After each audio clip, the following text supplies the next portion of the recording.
اور آج کی اہم خبر یہ ہے کہ امریکی صدر ڈونلڈ ٹرمپ کی غیر قانونی تارکین وطن کے خلاف جاری مہم میں تقریباً 4 روز میں 10,000 افراد کو گرفتار کر لیا گیا ہے اور ان کو ملک سے نکالا جا رہا ہے، جس میں بہت سارے پاکستانی بھی شامل ہیں جو وہاں پہ غیر قانونی طریقے سے رہ رہے تھے، اور انڈینز بھی اس میں شامل ہیں، اور بہت سارے لوگ اپنی جان بچانے کے لیے مختلف بڑے بڑے ڈپارٹمنٹل سٹورز میں چھپے ہوئے ہیں، لیکن ان کے پیچھے وہاں کی انتظامیہ، وہاں کے قانون نافذ کرنے والے ادارے ہیں، اور بہت سارے ایشیائی خاص طور پہ اور سینٹرل امریکنز اور دوسرے ممالک کے لوگ وہاں پہ اس سے متاثر ہوئے ہیں، اور یہ اس میں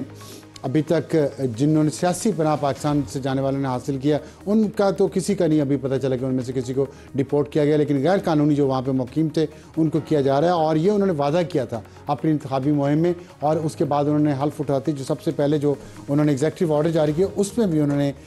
اس کا اعلان کیا ہے، لیکن اس کے خلاف وہاں پہ بہت زیادہ شدت سے اپوزیشن بھی ہو رہی ہے، اور اس کے باوجود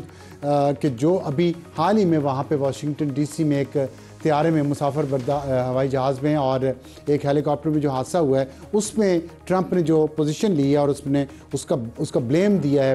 پچھلے صدر بائیڈن کو، اور ساتھ انہوں نے کہا کہ بائیڈن کی جو پالیسی تھی سول ایویشن کے حوالے سے، اور جس میں امپلائمنٹ وہ ان لوگوں کو دیتے تھے جن کی سکن کا کلر دیکھ کے ان کو امپلائمنٹ دی جاتی تھی، تو یہ بات وہ چھال رہے ہیں اس کو کاؤنٹر کرنے کے لیے، کیونکہ ان کو غیر قانونی تارکین وطن کا دشمن سمجھا جا رہا تھا، لیکن وہ یہ بتانا چاہ رہے ہیں کہ وہ ایک بہت بیلنس صدر ہیں اور وہ سکن کلر پہ کسی کے خلاف ڈسکرمنیشن نہیں کریں گے۔ لیکن دیکھنا آنے والے دنوں میں اس پہ کیا ہوتا ہے، اور آج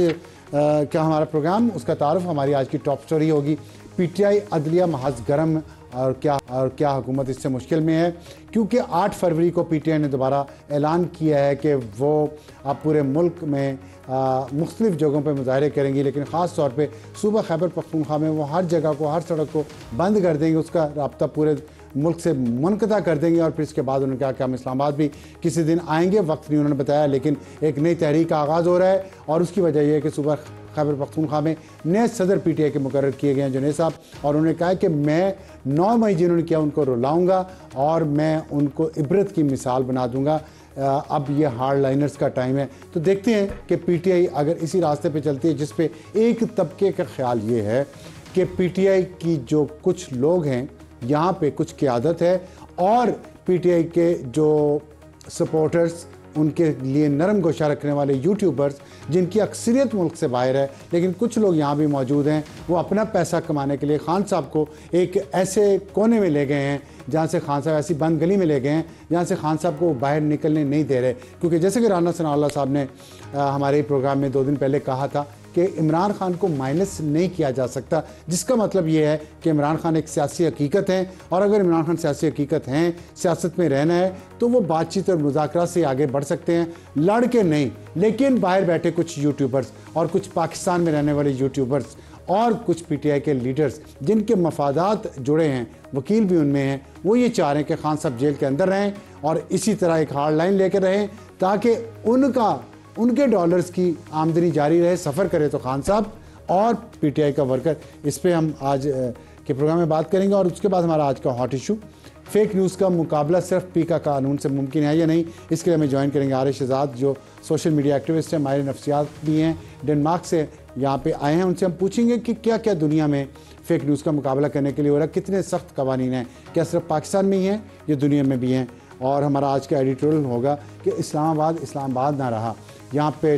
اسلام آباد میں بیکاریوں کی اتنی بڑی تعداد، یہاں پہ ٹریفک قوانین کی اتنی زیادہ خلاف ورزی، یہاں کچی وادیوں میں بے تحاشا اضافہ، یہاں پہ روڈ سیفٹی کا پلان بالکل نہیں ہے، اسلام آباد کا ماسٹر پلان خراب ہو گیا ہے، اور اسلام آباد اور دوسرے شہروں میں کرائم میں اور کسی بھی اور معاملے میں کوئی فرق نہیں رہ گیا، اسلام آباد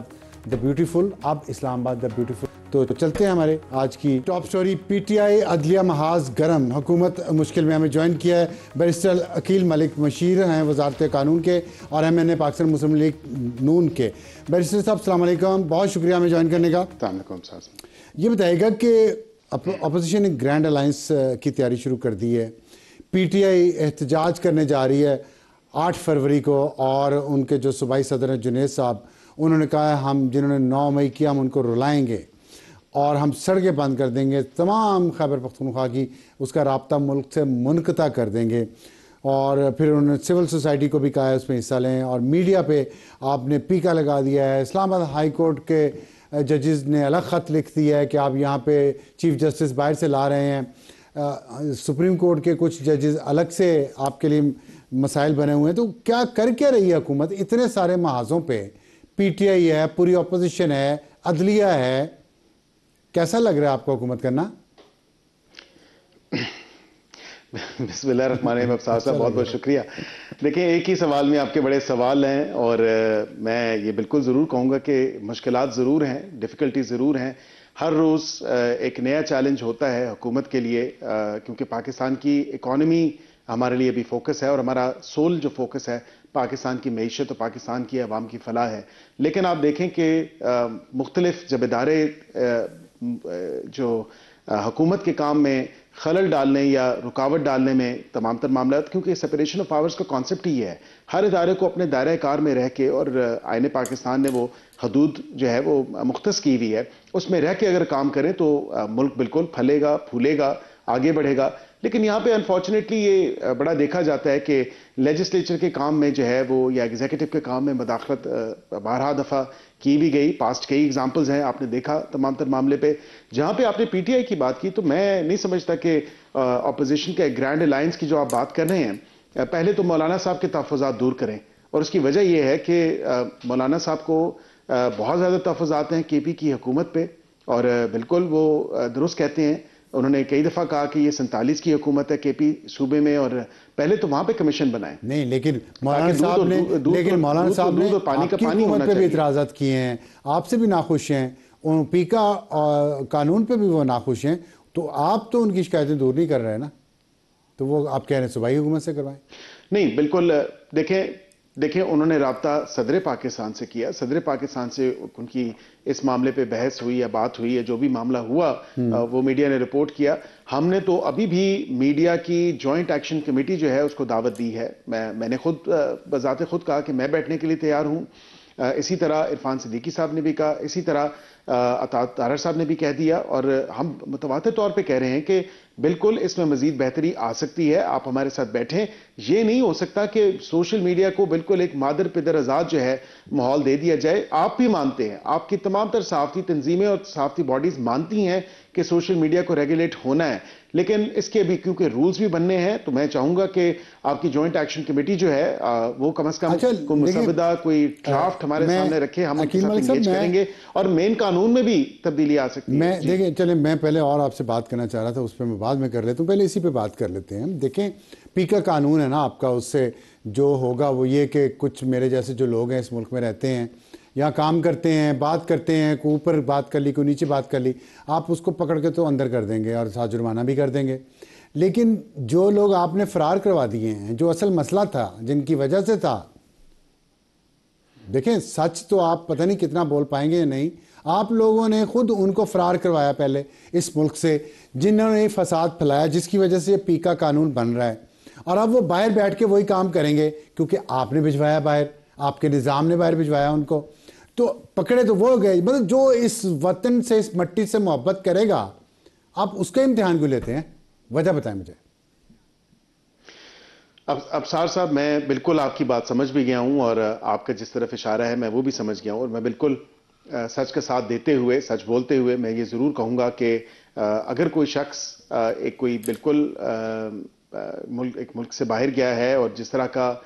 سوشل میڈیا پہ بیٹھے ہوئے طوفان بدتمیزی انہوں نے پھیلایا یا دیگر ان جیسے لوگوں نے پھیلایا، اور وہ ملک سے باہر جا کے اس میں مزید جو ہے وہ تیزی لے آتے ہیں، بالکل یہ ایک شارٹ کمنگ ہے. وہ کس طرح باہر گئے، کیسے گئے، کون ان کے اعلی کار بنے، کیا معاملہ ہوا، یہ بالکل حکومت دیکھے گی، اور یہ کوئی لائٹلی نہیں لیا جائے گا. بات تو پھر وہی ہے نا، کہ بات تو وہی ہے جو بھی آپ پہلے کہہ رہے تھے پروگرام شروع ہونے سے پہلے، کہ قربانی کا بکرا تو ابصار عالم ہی بنے گا نا پھر، کیونکہ یہاں پہ رہنا ہے ہم نے.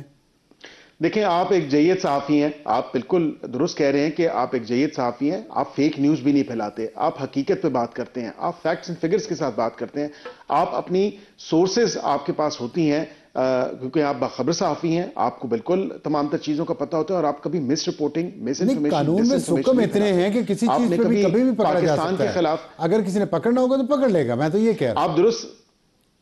آپ درست کہہ رہے ہیں لیکن اتنا بھی کوئی وہ آؤٹ رائٹلی کوئی غلط چیز نہیں ہے کہ جس پہ صاف نظر آ رہا ہو کہ یہ جھوٹی خبر ہے، تو پھر تو اس پہ تو پکڑ دکڑ ہونی چاہیے. لیکن جو صحافی سچی خبر دے گا، اچھی خبر دے گا، اپنی سورسز کی بیس پہ خبر دے گا، جو سبسٹانشیٹ کرے گا کہ بالکل یہ اس کی خبر ہے، حالات حاضرہ پہ خبر ہے، اگر کسی کے اریسٹ کے حوالے سے دے گا تو الیجڈ یا مبینہ طور پہ بتائے گا چیزوں کو، آپ کی ایک بات سے جو اپنا کلیم کر رہا ہے اس کو سبسٹانشیٹ کرے گا. تو بالکل وہ صحافی صحافت کرنے کا حق رکھتا ہے اور وہ کرنا بھی چاہیے. آپ کی ایک بات سے خوشی بھی ہوئی ہے، تسلی بھی ہوئی ہے کہ آپ نے کم از کم اتنی اخلاقی جرات کا مظاہرہ کیا کہ آپ نے مانا ہے کہ یہاں سے جو فرار ہوئے ہیں اور اس نظام نے کروائے ہیں فرار، ان کا ذمہ زیادہ تھا، ان کی ذمہ داری زیادہ تھی. پی کا قانون انہی کی وجہ سے آیا ہے اور اس قانون کے دائرے سے نکل گئے. چلیں آگے بڑھتے ہیں. مجھے یہ بتائیے گا کہ سرفراز جوگر صاحب کو آپ لاہور ہائی کورٹ سے اسلام آباد ہائی کورٹ کا چیف جسٹس لا رہے ہیں، جس پہ اسلام آباد ہائی کورٹ کے ججز کو اعتراض ہے اور انہوں نے ایک خط بھی لکھا ہے. آپ مجھے یہ بتائیے گا کہ اس خط کی قانونی حیثیت کیا ہے؟ اچھا ابصار صاحب، بات یہ کہ ہائی کورٹ کا جج کسی بھی ہائی کورٹ سے آ سکتا ہے. آئین کا آرٹیکل 200 جو ہے ابصار صاحب، اس میں واضح طور پہ یہ درج ہے کہ یہ ثوابدید یا پریروگیٹو جو ہے یہ صدر پاکستان کا ہے. صدر پاکستان نے انیشیٹ کرنا ہے تمام تر معاملہ متعلقہ چیف جسٹس صاحبان کے ساتھ، جن عدالتوں سے، جن ہائی کورٹ سے وہ لے کے آنا چاہتے ہیں جج صاحبان کو، یا اس کے ساتھ ساتھ جو چیف جسٹس آف پاکستان ہے ان کے ساتھ بھی ایک کنسلٹیشن کا پروسیس ہے، وہ بھی ہونا چاہیے. اور سب سے اس میں جو اہم اور ضروری بات ہے کہ وہ جج صاحبان یا جج صاحب جن کو لایا جائے گا ان کا کنسنٹ ہونا سب سے زیادہ ضروری ہے. میں یہ سمجھتا ہوں کہ یہ لیٹر جو ہے یہ ایک پری ایمپٹ کیا گیا ہے تمام تر معاملے کو. حالانکہ کوئی ایسی بات نہیں ہے، یہ پاسٹ پریکٹسز میں بھی ہوتا رہا ہے. آپ نے خود کور کیا، آپ نے خود دیکھا. کوئی ایگزامپل دیں گے؟ سب سے ریلیونٹ ایگزامپل جسٹس بلال خان کی ہے کہ جب آلریڈی اسلام آباد ہائی کورٹ میں ججز آ چکے تھے تو پھر ان کو لاہور ہائی کورٹ سے لے کے آیا گیا تھا، وہاں سے ٹرانسفر کیا گیا تھا اس متعلقہ عدالت سے، اور اسلام آباد ہائی کورٹ کا جج، اور پھر ان کو چیف جسٹس تک جو ہے وہ لے کے آیا گیا تھا. تو ایسی ایگزامپلز موجود ہیں. لیکن پھر وہ چلیں پی سی او کا تمام تر معاملہ ہو گیا، لیکن اس کے بعد پھر اقبال حمید الرحمان صاحب آئے تھے، وہ بھی اس وقت لاہور ہائی کورٹ کے جج رہ چکے تھے تو اور جج تھے، اور اسی حوالے سے ان کو ٹرانسفر کر کے انڈر آرٹیکل 200 میں لایا گیا. 18ویں ترمیم سے پہلے ابصار صاحب یہ میں ضروری سمجھتا ہوں بتانا کہ جج کا کنسنٹ ضروری نہیں تھا. 18ویں ترمیم کے بعد جج کا کنسنٹ ہونا یا اس کی رضامندی ہونا اس کو لازم کیا گیا. اب یہ اس خط میں جو تمام تر باتیں آئی ہیں یہ باتیں تو ہیں، لیکن اس میں سمجھتا ہوں کہ بہتر ہوتا کہ یہ اس قسم کا خط نہ ہی لکھا جاتا، کیونکہ آئین پاکستان میں جو چیز درج ہے وہ نہ تو ماورائے آئین حکومت کچھ چیز کرے گی، نہ صدر پاکستان کریں گے، نہ کوئی اور کر سکتا ہے، چاہے کسی کو اچھا لگے یا برا لگے.